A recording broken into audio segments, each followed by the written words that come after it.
have that conversation. Or, I think one of the problems with the traditional press is that it's hard to know where their heart is, or like where they are on a topic. And so conversations with them have become a bit of a razor's edge, frankly. Well, they're also like deeply influenced by money.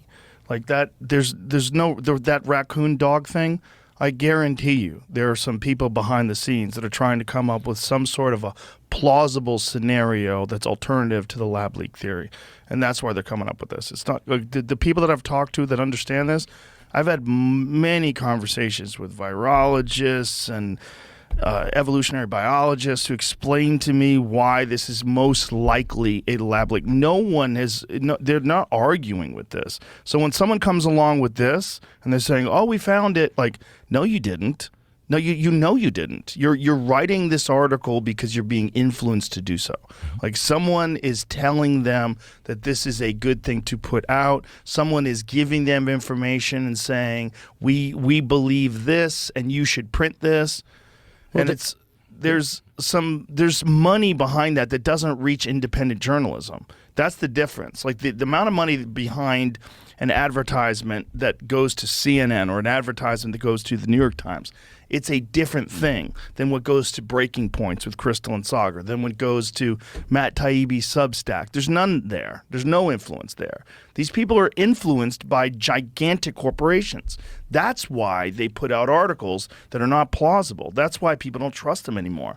That's why, people think they're fucking shady.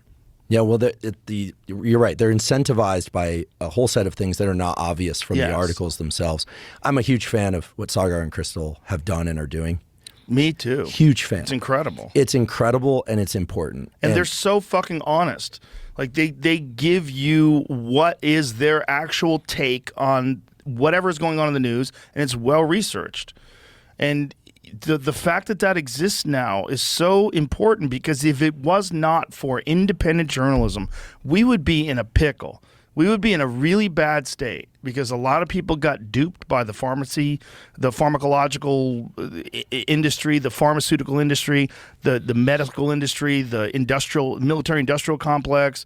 They've been duped by so many different companies and corporations that have a vested interest in getting one narrative out. And if you can get that narrative out through the traditional pipelines of mainstream media with no one fact-checking, no one interfering, no independent journalist saying, actually, that's not true at all. Here's why they did that. This was the influence. Here's where the money is. We have emails. We can show you they were influenced. If it wasn't for them, we would be fucked. And it's one of the beautiful things about the internet today.